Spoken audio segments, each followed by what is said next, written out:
Good morning and welcome to Frankly Speaking here on WYDC TV Big Fox. I'm your host, Frank Acom. We are broadcasting live from the Hesselson studio, and we're going to start the program right off with our interview. Good morning.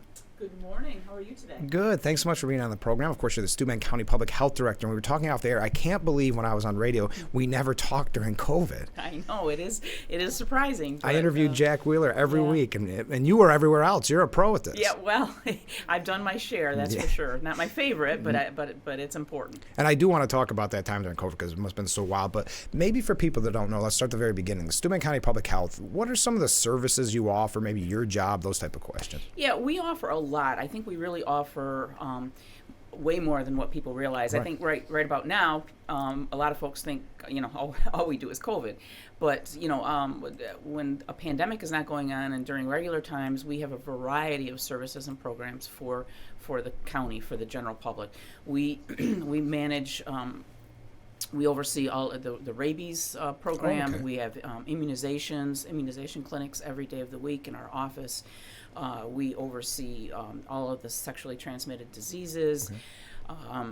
Excuse me.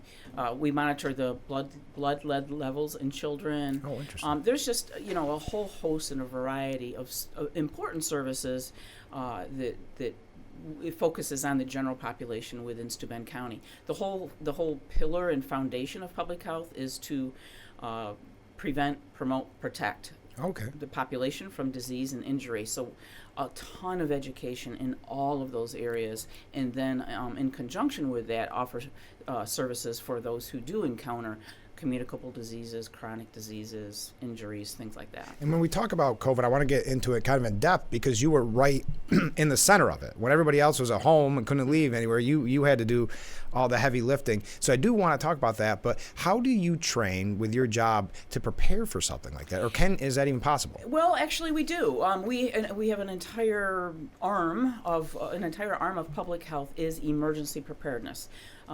We have a full-time gentleman who oversees that program. He does a fantastic job, Matthew Marmore, and we drill. We drill throughout the year for things such as a pandemic, floods, just those weather crises, perhaps, where people would need to be relocated, where people may need to receive medicine because maybe there was anthrax or something. So we involve a lot of community partners and organizations in our emergency preparedness planning and in our drilling and exercises. So and a big part of that is called PODS, which is setting up a immunization clinic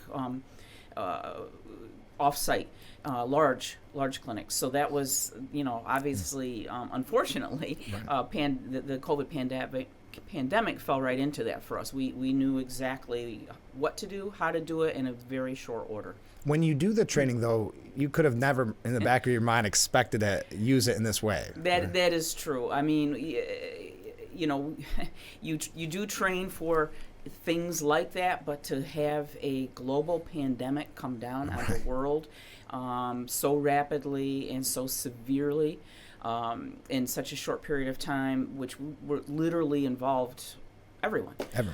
Yeah. So during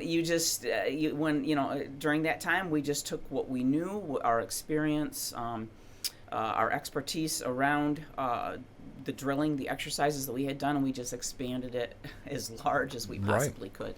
When did you realize? Because you must have saw maybe coming a little bit earlier than others, or no? Were you caught off guard?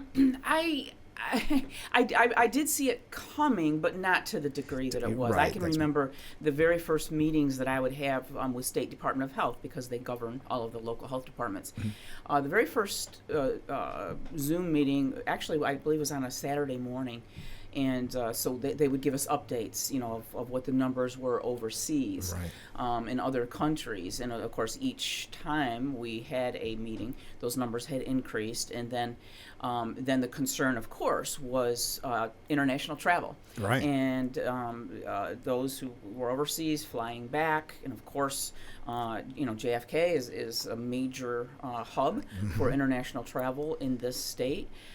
So the monitoring began there, and then the rumblings just started in early March, and March 13th, we Right. met, Jack and I met with all of the school superintendents in the county and discussed what to do. We didn't have any positive cases yet at that time, but things were definitely ramping up, and it was decided mutually with the school superintendents that let's close the schools down for 2 weeks, because I think everyone will remember Yes. 2 weeks to flatten the curve. And obviously that did not happen. It was more like 2 years. Yes. But at the time, that's all we knew. We didn't know, and you rely on the experts and what is known at that time. And at that time, it was 2 weeks to flatten the curve. So we thought it'd be a great idea to get ahead Right. of any positive cases in the county. Close schools down just for 2 weeks, and then go from there. But we all know that's not exactly how that turned out. What was the most difficult part of your job at that time?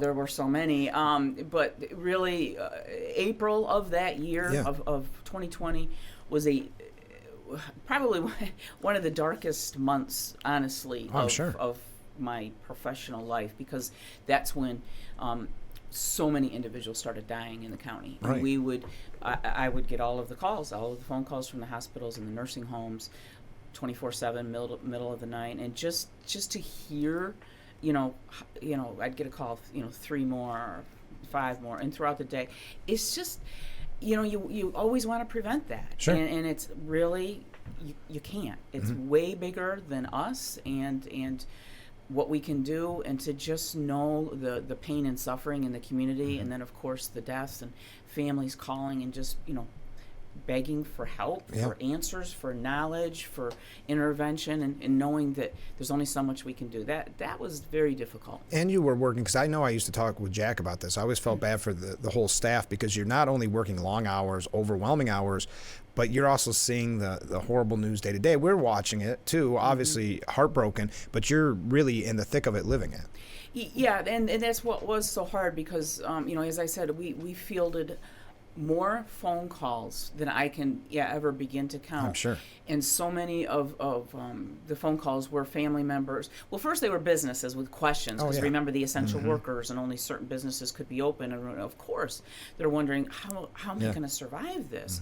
So we attempted to guide them through that and make it as painless as possible, though that Right. everyone had pain during that time. But not only the businesses trying to just simply survive and looking to us for help and guidance, but as I said, the family members, saying, well, mom is in the nursing home, and they couldn't visit. That was the word. That was so locked heartbreaking. down. Family member, and that the pain, in their voices, the emotion, the stress for everyone, it was overwhelming. It was difficult. And Steuben County was really ahead of the curve, not to use that term, but ahead of the curve when it came to the nursing homes and the problems in the nursing homes. Because I remember that's when the story first broke of, putting COVID positive patients, and that came from information from Steuben County.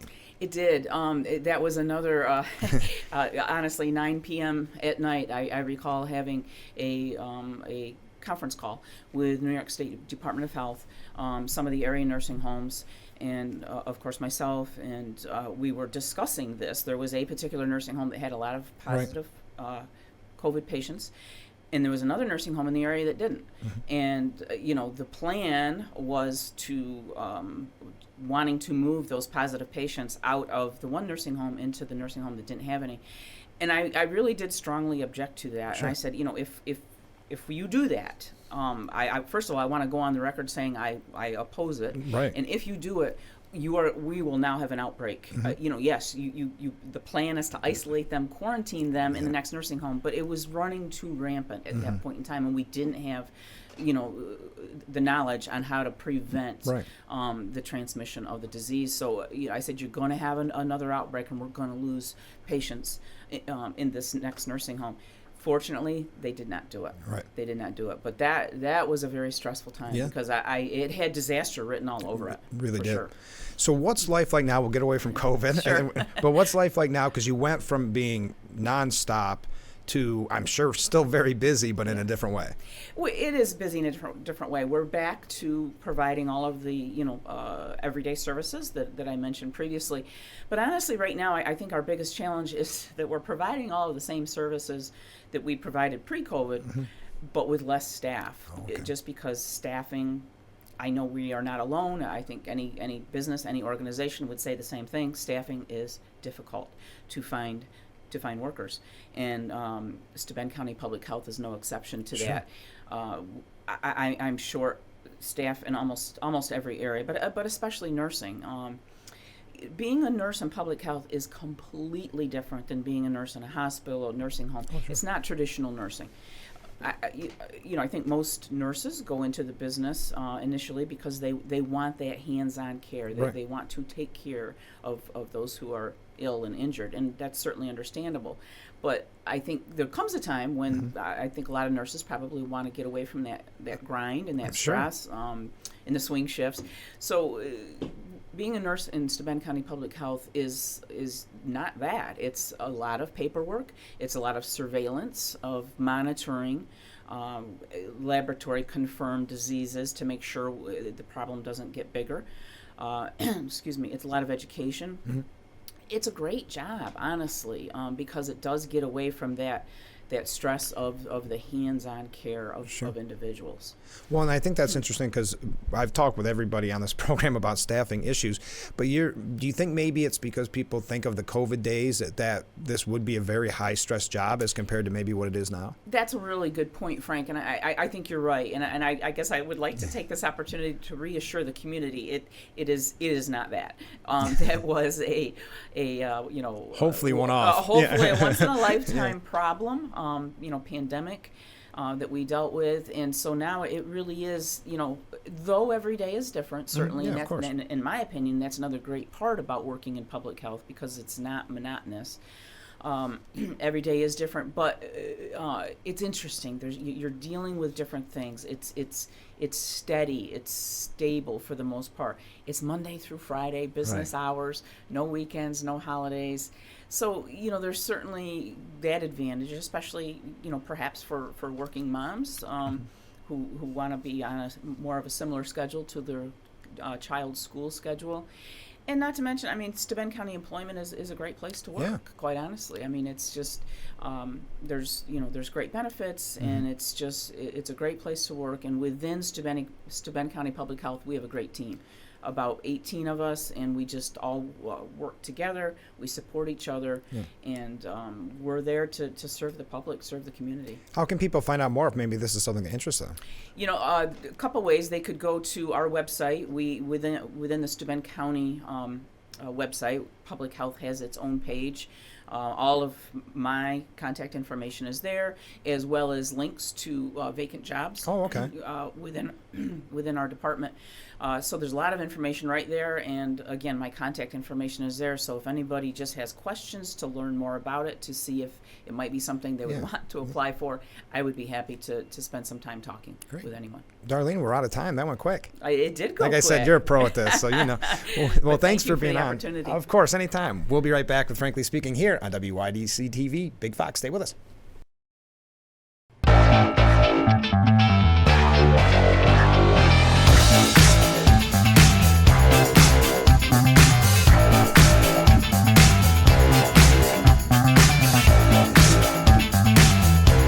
Your live look at Market Street.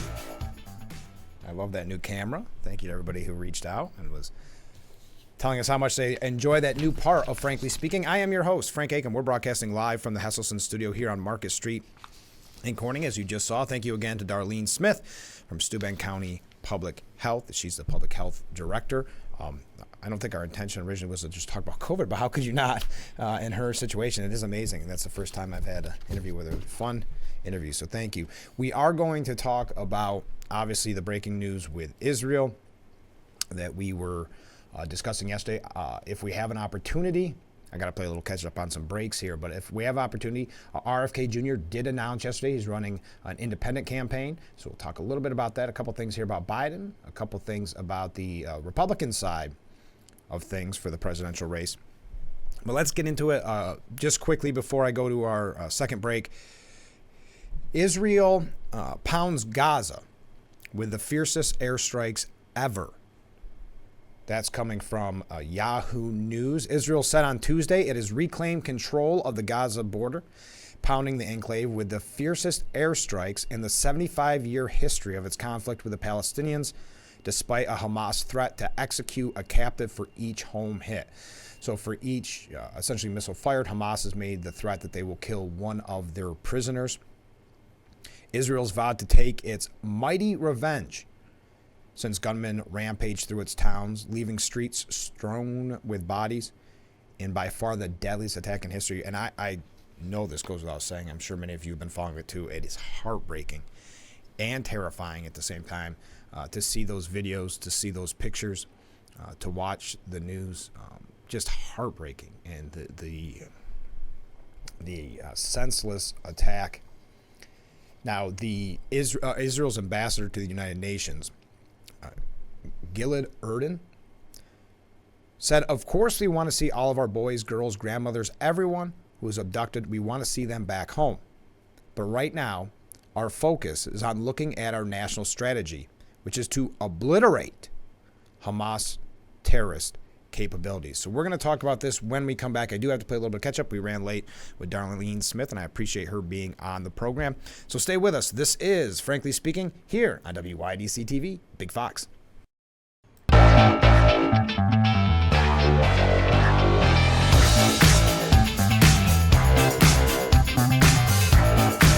Welcome back to Frankly Speaking here on WYDC TV, Big Fox. I'm your host, Frank Acom. I want to put my contact information up. I realized I had not mentioned that yet this morning. Please weigh in on all of the topics that we've been discussing this morning. So, unfortunately, this doesn't come as a surprise. It was actually predicted yesterday, I want to say by Frida Gittes from CNN, saying that soon you'll see those that will start to blame Israel in this. And obviously we saw that right away with some politicians. And here's an example from Newsweek.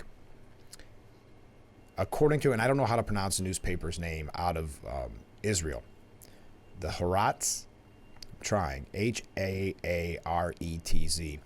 They said Benjamin Netanyahu bears the responsibility for the deadliest raid into Israel territory in 50 years. The left-leaning publication blamed intelligence failures and the Israeli prime minister's policy towards Palestinians for the attack by Hamas militants from the Gaza Strip that has so far killed hundreds of Israelis. The media is pretty quick to do this specifically out of Israel, which is maybe makes it more shocking. But there's always that push by the media to blame Israel, even though Israel is defending themselves. Obviously, we saw the horrific attack by Hamas, many comparing it to Israel's 9/11. But to blame Netanyahu, the op-ed said that the prime minister had completely failed to identify the dangers he was consciously leading Israel into when he established a government of annexation and dispossession. The paper said that Netanyahu's foreign policy openly ignored the existence and rights of Palestinians and expected the Israeli prime minister to, quote, certainly try to evade his responsibility and cast the blame on the heads of the army, military intelligence, and the security service. So not really a surprise, unfortunately, that the media would head in this direction. We also have politicians. We all wondered, I think, what the squad would do about this. I see that Representative Rashida Tlaib has a Palestinian flag outside of her Capitol office. Now, she's had that for a while, but has kept that.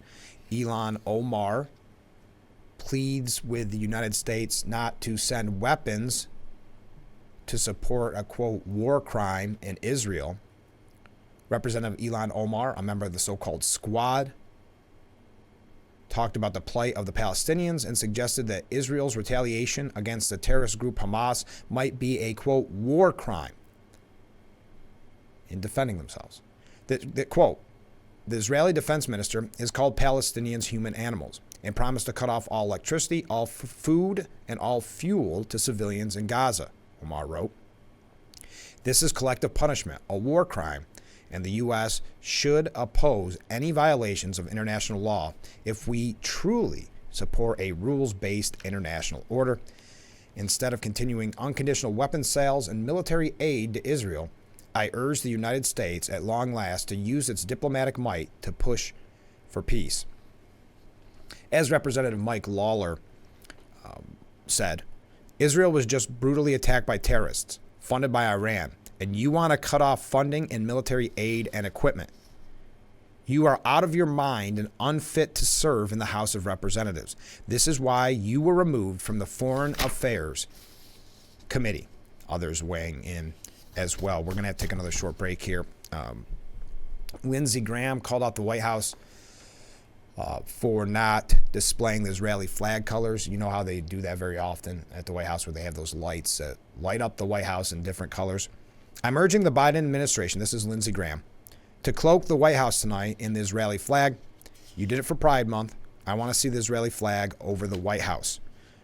So hours after Lindsey Graham called out the delay in this, the lights went up at the White House.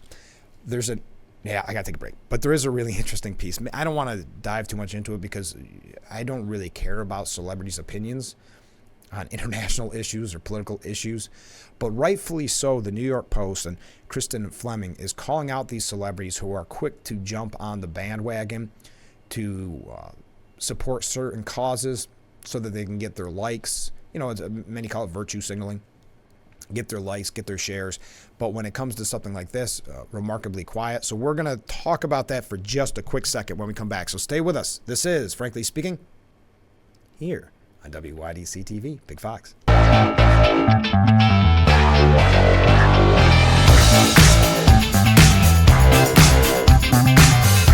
Overlooking Market Street. We are broadcasting live from the Hesselson studio. I am your host, Frank Hakam, and this is Frankly Speaking on Big Fox. So Kristen Fleming from the New York Post says, celebrities and influencers rarely miss the opportunity to jump on a political bandwagon. But the senseless slaughter of at least 900 Jews in Israel and kidnapping of countless more has sadly triggered a relatively anemic response from the bold-faced social justice class.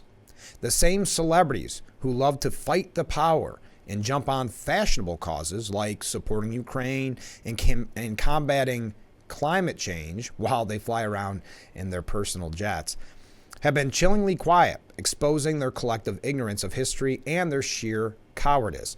Now, again, I don't necessarily care about celebrities' opinions on any issues like this, but she does raise a good point because Kylie Jenner, I guess, received some backlash for just reposting a meme that said, now and always we stand with the people of Israel. So she shares that, looking for the likes, thinking that she's all in the clear, and the hate started on her instantly from this extreme faction. So instead of standing firm behind the basic tenet that terrorism and targeting innocent civilians is unequivocally wrong, not exactly going out on a limb, Jenner must have realized that a simple Instagram forward was potentially bad for business, so she unposted it. She took it down. She deleted it. And again, I don't want to go through all these. It's just we get lectured so often by celebrities about these political issues. But then something as simple as speaking out against terrorism, and you run and hide. So enough on that. Just something that I wanted to mention because I thought it was a very good piece. Okay. So the surprise attack on Israel draws a lot of fears that the U.S. could be next. Former Speaker Kevin McCarthy, who has said that he would take the speakership role again if it was like a unifying candidate type thing, if they needed it even temporarily. But anyway, he said that it should be a wake-up call. We should wake up ourselves. We could have the same thing happen next week to us. We caught more people on the terrorist watch list in February than we caught in the entire administration. We could have cells sitting inside of America right now. And many politicians have been calling this out. The idea that with the open border, and what did I read just yesterday? I think I ended up printing it out. That under the Biden administration, they've let 99% of migrants stay in the U.S. since 2021. 99%. But anyway, we know that they've caught people on the terrorist watch list. We don't know who's coming in. It's been a major reason why we've asked for a secured border. So Kevin McCarthy says we're kind of living in that pre-9/11 mindset. And he's not the only one, but that we have to take this seriously because the borders have been open for so long. What kind of, as he said here, are there terrorist cells There are terrorist cells sitting inside of America right now. We should take a step back and look at ourselves. Again, this is Kevin McCarthy. Your intel is never perfect, and we've got a wide open border. They're coming from 160 different countries, including those known to harbor militant operatives loyal to Iran and other terror groups, like the Taliban. How did we not know that is happening in the Gaza Strip? McCarthy asked. Everybody should look at their own intelligence right now. The lawmaker, Kevin McCarthy, also said that Israel's war with Hamas will not end anytime soon, even as Democrats in Congress call on the Jewish state to stand down. Quote, "You have to understand this isn't going to be a short time. This is something different. This is a long-term battle." How are we doing on time? Oh, we caught up on time. Good. He also tweeted out, this is Kevin McCarthy. I'm not just going to focus on Kevin McCarthy, but I thought he made some very good points on this. Now is a time for bold action, he tweeted, or X'd, or however you say it now. Here's how America must meet the moment. 1, rescue all American hostages. And tragically, I think the last number I saw, 11 Americans killed in the attack so far. But number 1, rescue all American hostages. 2, provide full support for our ally, Israel. 3, confront Iran and the new axis of evil. 4, focus on securing our open border, our own open border. And 5, condemn anti-Semitism in the United States. We should wake up ourselves. We could have the same thing happen next week to us. I've heard that term being used, a new axis of evil. Axis, I'm saying it weird. Focus on securing our open border, of course. Now, former President Trump said the same people that raided Israel are pouring into our once beautiful USA through our totally open southern border at record numbers. Are they planning an attack within our country? Crooked Joe Biden and his boss, Barack Hussein Obama, did this to us. That's former President Trump. Ron DeSantis saying one of our greatest allies, Israel, has been attacked by terrorists funded by Iran, with over 800 Israelis murdered and 2,000 injured. The scenes of brutality are hard to watch. Innocent men, women, children, and the elderly. And we learned this morning that among those victims, oh, did it get cut off? I hate when it says that. When it does that, excuse me. He called on America to immediately shut down America's wide open southern border. This is Ron DeSantis, to ensure we are in a position to better protect Americans here at home from these real threats. Do you think our enemies, knowing that we have an open border, are not taking advantage of that? DeSantis asked the rally crowd. There's going to be a terrorist attack in this country, and we're going to be able to trace back to the southern border. All right, we do have to take another short break. Then when we come back, more on this. And then I'll see if we have any comments that we can read on the air. So stay with us. This is Frankly Speaking here on WYDC TV. Big Fox will be right back.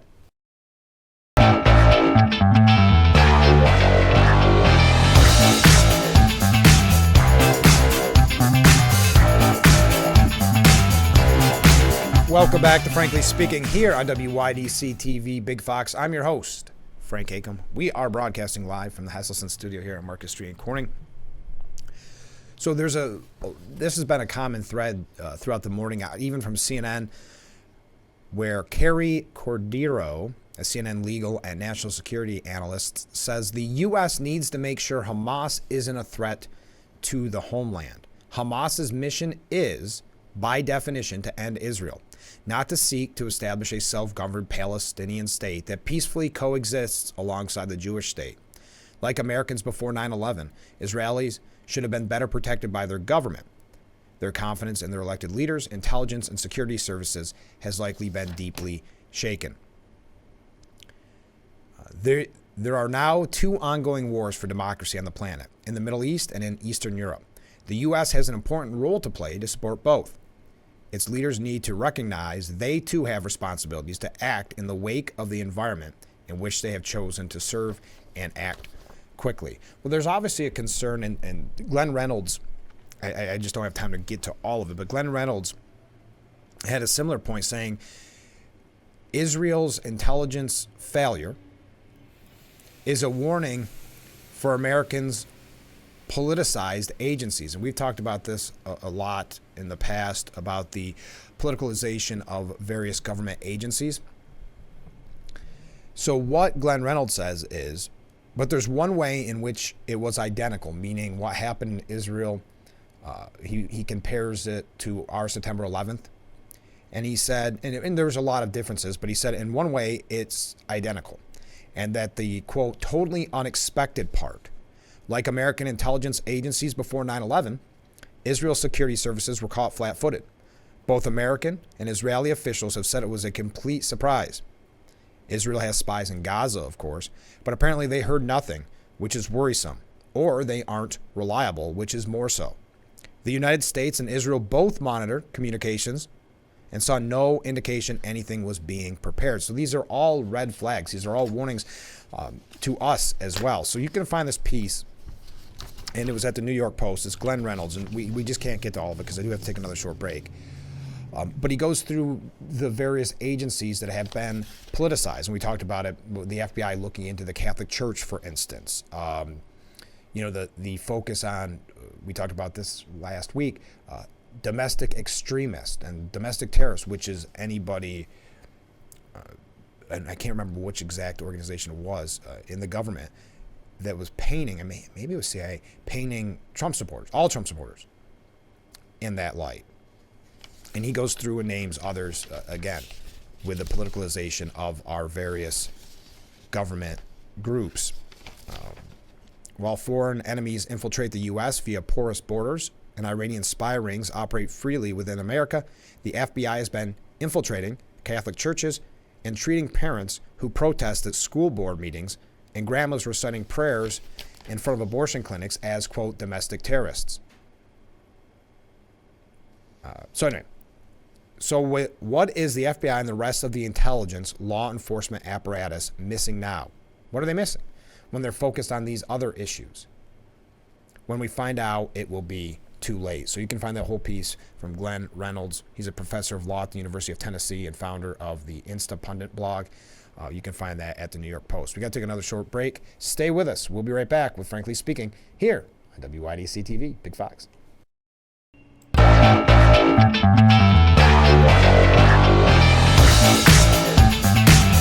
We are back with Frankly Speaking here on WYDC TV, Big Fox. I'm receiving a lot of comments. We don't have time to get to all of them, but I do appreciate the sentiment where the border, of course, our border, is open to terrorists, open to really setting us up for the same type of intelligence failure that we saw in Israel. And that ties in with what I mentioned earlier. We're going to get away from that topic. Of course, we'll be talking more about it tomorrow and in the future, but I want to go through a couple quick things as we wrap up today's edition of Frankly Speaking.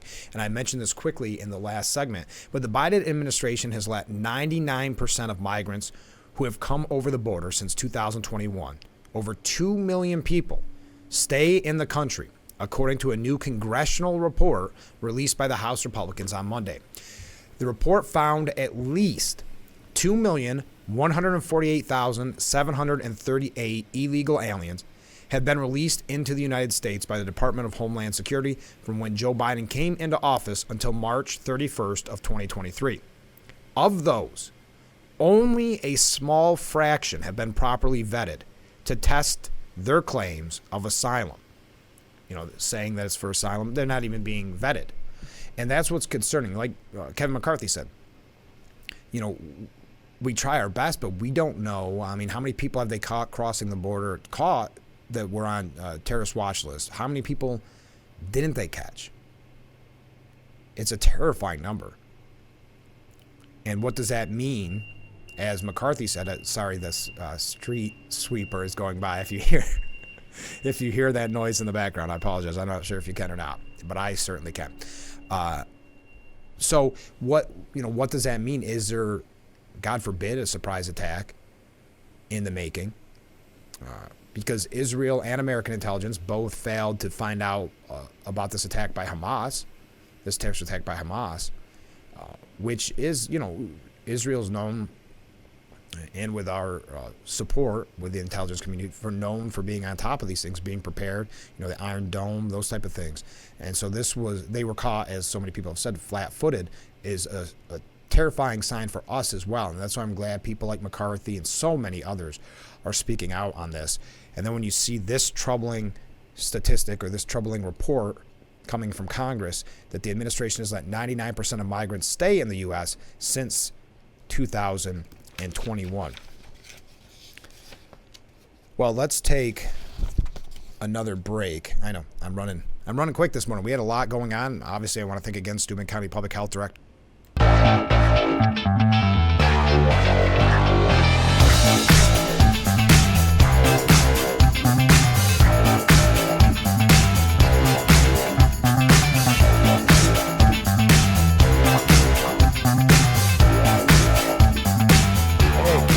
There went the street sweeper on our new live Market Street cam. Okay, I had someone ask or mention 1.7 million got away at the border. According to this report, this congressional report, it's 2,148,738 illegal aliens have been released into the United States by the Department of Homeland Security from when Joe Biden came into office until March 31st of 2023. There's a piece at the New York Post, speaking of Biden, why Bidenflation defines Bidenomics, and voters will react in 2024 as the world burns and President Joe Biden's I'm not even going to try. Grow. Only more obvious Democrats reassure themselves that voters next year will care most of all about domestic issues, and there they think Biden has something to be proud of, Bidenomics. The economy has delivered good news in recent months. Inflation is slowing, and employment is booming. So they go on and they're saying how they're going to try to sell that. I know one of the major issues as well is going to be abortion. And they're going to keep suggesting that Trump is a threat to democracy. So we've seen the talking points come out already. Inadequacies. There it is. I knew I could get there. Biden's inadequacies. Okay. Just quickly, you can find that for yourself, Daniel McCarthy at the New York Post. Biden yesterday being interviewed by special counsel, we learn, in the classified documents probe. It's kind of interesting how that has not been brought up by the media. Obviously, we see the focus on Trump. President Biden was interviewed over the past 2 days by Robert Hur, the special counsel investigating his handling of classified documents. Quote, the voluntary interview was conducted at the White House over 2 days, Sunday and Monday, and concluded Monday. White House counsel's office spokesperson Ian Sam said in an emailed statement, talk about horrible timing. Seems like this was important to do this interview. But to take that time out, and this isn't a criticism, I'm just saying to take that time out when obviously so much is happening in the Middle East is, wow. As we have said from the beginning, the president and the White House are cooperating with this investigation, and as it has been appropriate, we have provided relevant updates publicly, being as transparent as we can, consistent with protecting and preserving the integrity of the investigation. Now, this may signal, according to the New York Times, that Hur is getting close to wrapping up the investigation.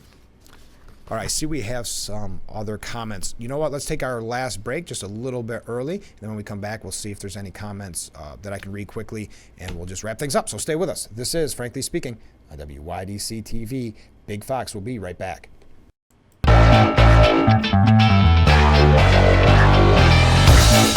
Thank you again for joining us here on Frankly Speaking on WYDC TV, Big Fox. I'm your host, Frank Acom. A couple quick comments. This has been a common theme, but the people that are protesting against Israel, are they American citizens? Some people have asked. Or was this a illegal migrant situation? They should be checked, and if they are protesting, they are not American citizens, send them back. But it is New York City, the socialist state of New York. They're all cowards. Another comment, this is from viewers, and you can reach out at any time. Do you have a different opinion? Love to hear from you. They create the problems, then dial them back 5 to 10% and then claim victory. That's very true. We see that, meaning Democrat politicians, you see it often with, a budget, and everybody gets outraged. Oh my gosh, it's going up this much. That's crazy. And then they'll drop it a little bit and everybody goes, oh, that's good. See, they're saving us money. So there is a point there. They created the problem at the border and then build a small portion of the wall that we're seeing, and they'll praise themselves and pat themselves on the back. So Robert F. Kennedy Jr. made his announcement, his independent run for president, ending his primary challenge against Joe Biden. I'm here to declare myself an independent candidate for president of the United States, Kennedy said in remarks in Philadelphia. Boy, did you see a lot of his family members turned on him, saying he may have the Kennedy name, but we don't support his cause? That's tough. Today, we turn a new page in American politics. There have been independent candidates in the country before, but this time it's going to be different because this time the independent is going to win, said Robert F. Kennedy Jr. They say my impact is only going to draw votes from the other candidates. The Democrats are frightened that I'm going to spoil the election for President Biden. And the Republicans are frightened that I'm going to spoil it for President Trump. The truth is, they're both right. My intention is to spoil it for both of them. That's a good line. Yeah, boy, so many of his family members issued a statement. Bobby might share the same name as our father, but he does not share the same values, vision, or judgment. Today's announcement is deeply saddening for us. We denounce his candidacy and believe it to be perilous for our country, said Rory Kennedy, Kerry Kennedy, Joseph P. Kennedy II, and Kathleen Kennedy Townsend in a statement being released.